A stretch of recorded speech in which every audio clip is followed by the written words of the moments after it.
Assalamualaikum warahmatullahi wabarakatuh. Salam sehat, salam sejahtera bagi kita semua. Salam budaya, salam rahayu. Baik, kali ini saya mengajak teman-teman semua untuk membahas sejarah dari Pendopo Agung. Jadi Pendopo Agung ini merupakan sebuah bangunan bersejarah yang terletak di Desa Trawulan, Kecamatan Trawulan, Kabupaten Mojokerto, Jawa Timur. Bangunan ini dahulu merupakan bagian dari kompleks Istana Kerajaan Majapahit yang didirikan pada abad ke-14 Masehi. Pendopo Agung Trawulan memiliki arsitektur yang khas dengan atap limas yang besar dan tiang-tiang besar yang menjulang tinggi. Bangunan ini memiliki nilai sejarah yang sangat tinggi karena pernah menjadi pusat kegiatan politik dan budaya di masa kejayaan Kerajaan Majapahit. Di bagian depan terdapat sebuah patung yaitu penggambaran dari Sang Raja Brawijaya sebagai pendiri Kerajaan Majapahit. Patung Raden Wijaya ini berada tepat di bagian depan pendopo. Pada saat pintu masuk, kita akan disambut oleh pohon beringin yang besar dan juga patung dari Raden Wijaya. Pohon beringin yang besar dan berdiri kokoh ini membuktikan bahwa pohon beringin ini sudah berusia sangat tua sekali, bisa ratusan bahkan ribuan tahun. Selain itu, pohon beringin ini juga menambah kerindangan dan kenyamanan suasana di Pendopo Agung ini. Terdapat juga sebuah patung Gajah Mada yang merupakan salah satu fokus utama yang ada di Pendopo Agung Trawulan.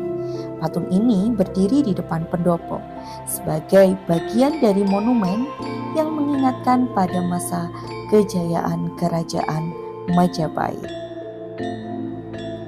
Patung Mahapati Gajah Mada ini ditempatkan di bagian depan pendopo sebagai bagian dari monumen yang menggambarkan kebesaran Majapahit.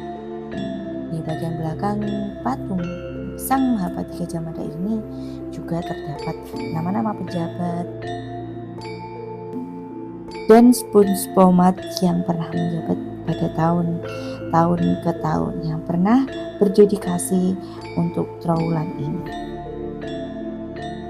Selain patung Gajah Mada, di dinding pendopo juga terdapat relief yang menggambarkan tokoh-tokoh penting dan peristiwa sejarah Majapahit. Relief pada dinding Pendopo Agung menggambarkan kisah-kisah sejarah Kerajaan Majapahit termasuk Sumpah Palapa dan tokoh-tokoh penting. Dinding pembatas antara Pendopo Agung dengan area belakangnya menampilkan relief Gajah Mada yang mengucapkan Sumpah Palapa. Selain itu, terdapat relief yang mengisahkan sejarah Majapahit dan tokoh-tokoh penting. Kita juga bisa lihat dan belajar tentang silsilah raja-raja, kepemimpinan raja-raja pada saat itu. Nah, tepat di depan saya ini terdapat silsilah raja-raja Majapahit yang menjabat pada waktu era dari tahun 1294 sampai 1447. Nah, terpampang jelas ya di sini ya teman-teman ya. Diawali dengan yang pertama yaitu Prabu Kertajasa Jayawardhana itu pada tahun 1294 sampai 1309.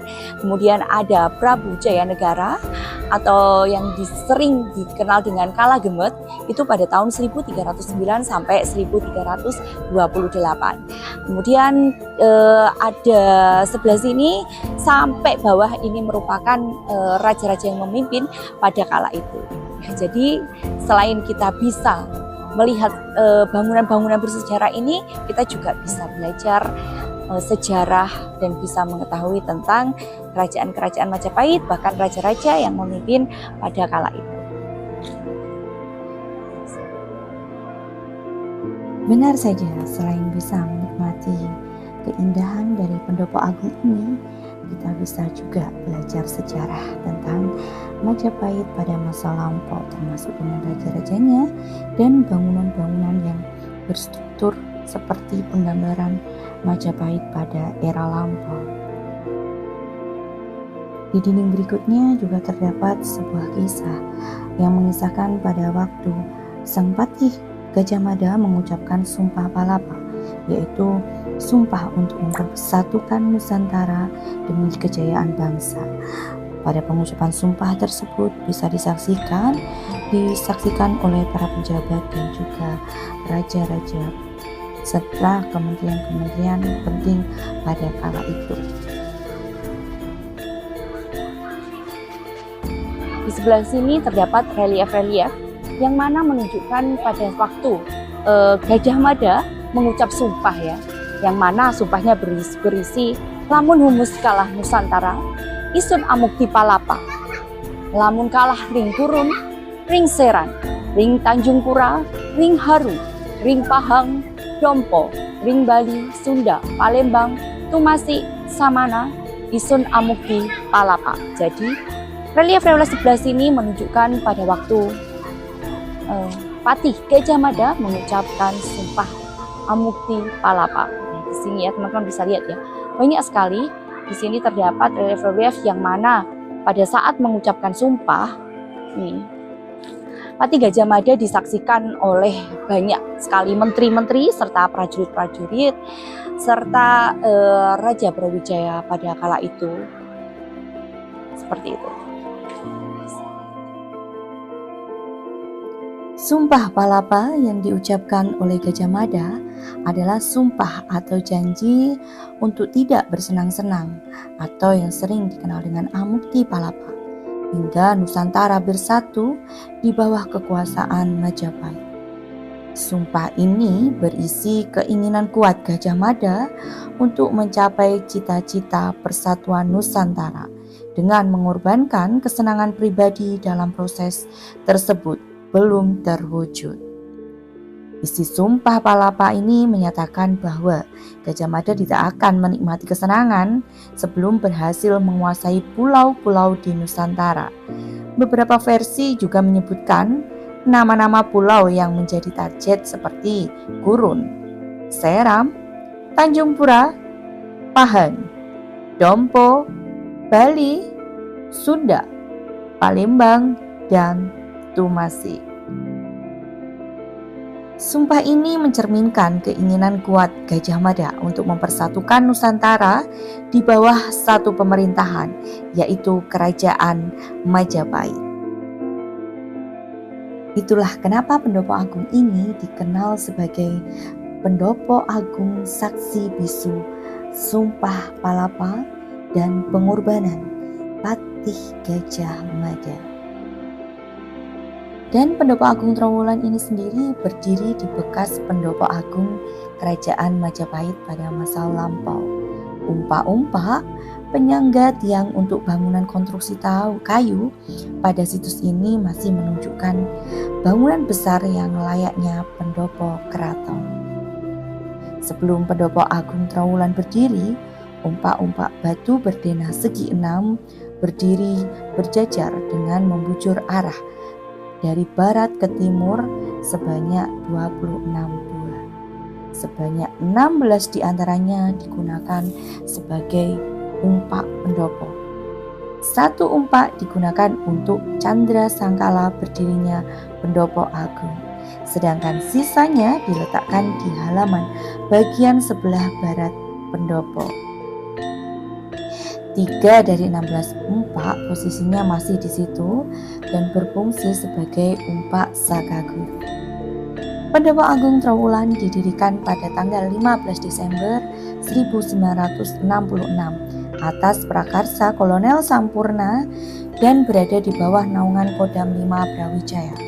Pendirian bangunan tersebut berdasarkan pada umpak-umpak yang ditemukan pada situs. Patung Gajah Mada diresmikan pada tanggal 22 Juni 1986 oleh Komando Pusat Polisi Militer.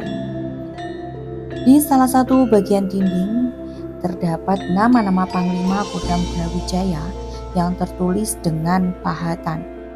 Petilasan panggung terletak di bagian belakang bangunan tersebut berupa joglo kecil yang terpisah di area Pendopo Agung Trowulan. Petilasan panggung tersebut dipercaya sebagai tempat Raden Wijaya melakukan semedi. Proses ritual yang dilakukan sebelum membuka pemukiman di hutan tarik di tepian Sungai Berantas sebagai cikal bakal kerajaan Majapahit. Pendopo Agung ini memiliki nilai sejarah yang sangat dalam dan berperan penting akan perkembangan kerajaan Majapahit pada kala itu. Karena di sini menyimpan ya sejarah bisu ya, era-era Majapahit pada zaman dahulu.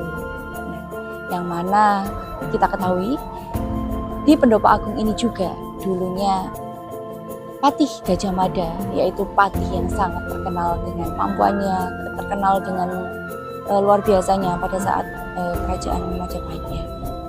Jadi di Pendopo Agung ini memiliki banyak kisah sejarah yang menceritakan tentang era-era kerajaan Majapahit.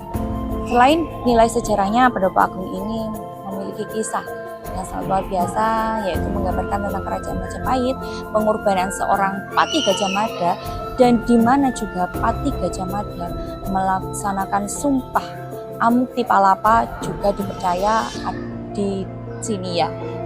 Dan di sini juga dulunya menjadi tempat penobatan Raden Wijaya.